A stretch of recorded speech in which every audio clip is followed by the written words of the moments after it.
ఓం నమః శివాయ.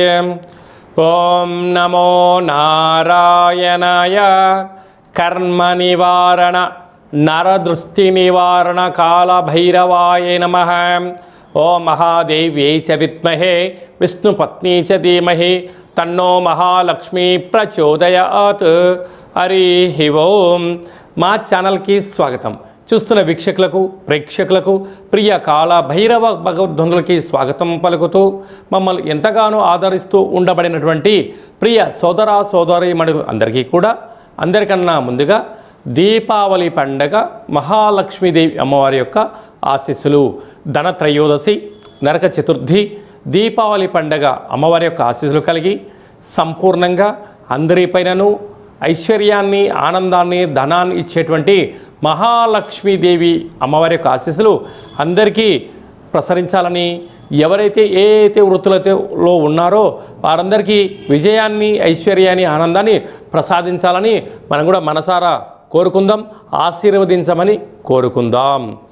16/10/2025 నుండి 31/10/2025 వరకు పుట్టినటువంటి వారందరికీ కూడా ముందస్తుగా జన్మదిన శుభాకాంక్షలు. గతంలో వివాహం చేసుకున్న వారికి వివాహ వార్షికోత్సవ శుభాకాంక్షలు. ద్వాదశ రాశుల్లో గ్రహ గమనాలు ఒకసారి వీక్షింపచేద్దాం.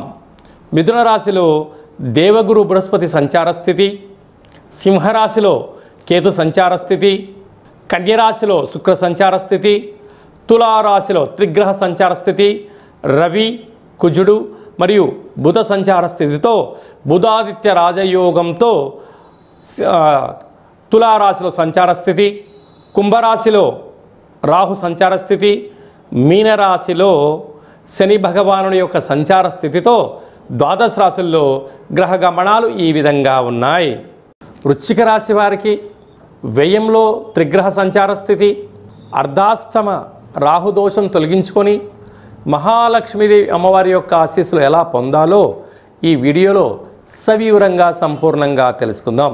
వృశ్చిక రాశిలో ఏ నక్షత్రాలు వస్తాయి అనగా విశాఖ నక్షత్రంలోని చివరి పాదమైనటువంటి 4వ పాదము, అనురాధ నక్షత్రంలోని 4 పాదాలు, జ్యేష్ఠ నక్షత్రం 4 పాదాలు కలిపితే వృశ్చిక రాశి.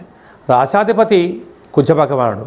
అర్ధాష్టమ రాహు అవడం వలన వృత్తులలో, ఉద్యోగాలలో, వ్యాపారాలలో మీ ఎదుగుదలను చూసి అనేక మంది ఓర్వలేకపోతున్నారు. మీకు శత్రువులు ఎక్కడో ఉండరు, ఇంట్లోనే ఉంటారు. మీతో ఎవరికైతే సహాయం అధికంగా పొంది ఉంటారో వారే మిమ్మల్ని వెన్నుపోటు పడడానికి కూడా సిద్ధంగా ఉన్నారు. చెక్కులు ఇవ్వడం కానీ, లావాదేవీలు కానీ, బ్యాంకు యొక్క ఓటీపీలు కానీ తస్కరించబడడం, మీరు మోసపోయే పరిస్థితి చాలా అధికంగా ఉంటుంది. కానీ విశేషమైన సంతాన స్థానంలో శని భగవాన్ ఉండడం వల్ల ఇంట్లో వారి యొక్క సమస్య, ఆర్థిక సమస్యలు, మానసిక వేదన, అనారోగ్యము పొంచి ఉన్నాయి.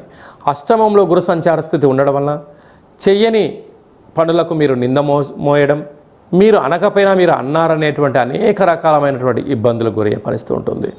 రాజ్యస్థానంలో కేతు సంచార స్థితి ఉండడం వల్ల మౌనం, ధ్యానం, ఏకాగ్రత వలన మనశ్శాంతి ఉంటుంది.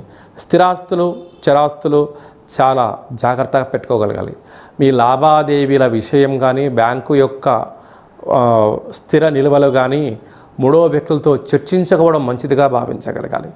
వ్యయంలో ఆత్మకారకుడు రవి, రుణరోగ శత్రుకారుడు కుజుడు, బుధుడు ఉండడం వల్ల ప్రభుత్వ అధికారులతో చాలా జాగ్రత్తగా ఉండాలి. లేకపోతే పోలీస్ స్టేషన్లు, కోర్టు సమస్యలు, అనేక రకాల ఆర్థిక ఇబ్బందులకు గురయ్యే పరిస్థితి ఉంటుంది. ఇలాంటి కాల సమయంలో ఆదివారం రోజున మహాదేవుడికి పంచామృతములతో అభిషేకం చేసుకోవడం, ఈ యొక్క దీపావళి అమావాస్య సందర్భంగా ఎరుపు వర్ణం కలిగినటువంటి కూష్మాండ దీపాన్ని పెట్టడం, అలాగనే కేసరిని నైవేద్యంగా ఏర్పాటు చేయడం, గులాబీ పుష్పాలతో అర్చన చేయడం, కుంకుమతో అర్చన చేసి భక్తులకు వాయన తాంబూలాన్ని ఇవ్వగలిగినట్లయితే సకల గ్రహ దోషం తొలగిపోతుందని చెప్పి గమనించాలి. మనము ఈ ధనత్రయోదశి, నరక చతుర్థి, మహాలక్ష్మీదేవి అమ్మవారి యొక్క ఆశీస్సులను అమితంగా పొందగలగాలి అన్నట్లయితే ఈ సంవత్సరము ఆదివారము, సోమవారము, మంగళవారం రోజున మనకు ఇలాంటి కార్యక్రమాలు జరుగుతూ ఉన్నాయి. కనుక మంగళవారం రోజున దీపావళి అమావాస్య అయింది కనుక అమ్మవారి యొక్క ఆశీస్సులు మనందరిపైన ఉండగలగాలి అన్నట్లయితే ఈ యొక్క వృక్షదేవతను మహాలక్ష్మీదేవి అమ్మవారి యొక్క కల్పవృక్షము అంటారు. ఈ యొక్క కల్పవృక్ష దేవతను ఇంట్లో మనం ఉంచుకున్నట్లయితే జ్యేష్ఠాదేవి ఇంట్లో నుంచి బయటికి వెళ్ళిపోవడం, బయట ఉండబడినటువంటి మహాలక్ష్మీదేవి గళ్ళు గళ్ళుమంటూ ఇంటికి రావడం, సకల ఐశ్వర్యాన్ని ప్రసాదించేటువంటి కల్పవృక్ష మహాలక్ష్మి స్వరూపంగా భావించడం జరుగుతుంది. కనుక మనమందరము కూడా ఈ ధనత్రయోదశి, నరక చతుర్థి, దీపావళి పండుగ రోజున పూజామందిరంలో ఈ యొక్క కల్పవృక్ష దేవతను ఉంచుకొని పూజ చేసుకొని గృహంలో ఉంచుకోవడం వలన సకల గ్రహదోషము తొలగి ఐశ్వర్యం కలుగుతుందని చెప్పి గమనించాలి. ఈ వరాలిచ్చేటువంటి వరలక్ష్మి అమ్మవారి యొక్క స్వరూపమైనటువంటి కల్పవృక్ష దేవతను ఇంట్లో ఉంచుకుందాం, ఐశ్వర్యానికి స్వాగతం పలుకుదాం. ఈ కల్పవృక్ష దేవత కావాలి అనుకుంటున్న వారందరూ కూడా ఈ కింది నెంబర్ సంప్రదించినట్లయితే, మీ గోత్రామాలు పంపించినట్లయితే పూజ చేయించి ఈ యొక్క కల్పవృక్ష దేవతను మీకు పంపించడం జరుగుతుందని చెప్పి కూడా గమనించాలి. ఆసక్తి గలవారు ఈ కింది నెంబర్ను సంప్రదించగలరు. అలాగే మీ వ్యక్తిగత జాతకం తెలుసుకోవాలనుకుంటున్నారా? మీ పేరు, డేటు, నెల, సంవత్సరం, పుట్టిన సమయాన్ని వ్రాసి మీరు పంపించగలిగినట్లయితే 100 సంవత్సరాల జాతకాన్ని సవివరంగా సంపూర్ణంగా వ్రాసి పంపించి మీరు పుట్టినప్పుడు గ్రహ గమనాలు ఎలా ఉన్నాయి, ప్రస్తుతం ఎలా ఉంటున్నాయి, భవిష్యత్తులో ఎలా ఉండబోతున్నాయో సవివరంగా సంపూర్ణంగా తెలియజేయడం జరుగుతుంది.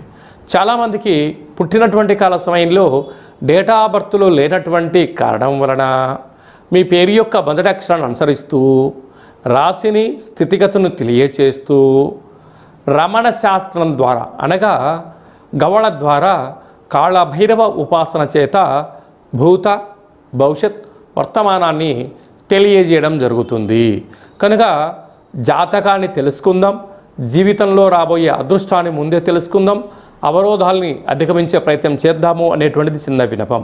కనుక జాతకం తెలుసుకోవాలనుకుంటున్న వారందరూ కూడా అపాయింట్మెంట్ తీసుకొని సంప్రదించగలరు.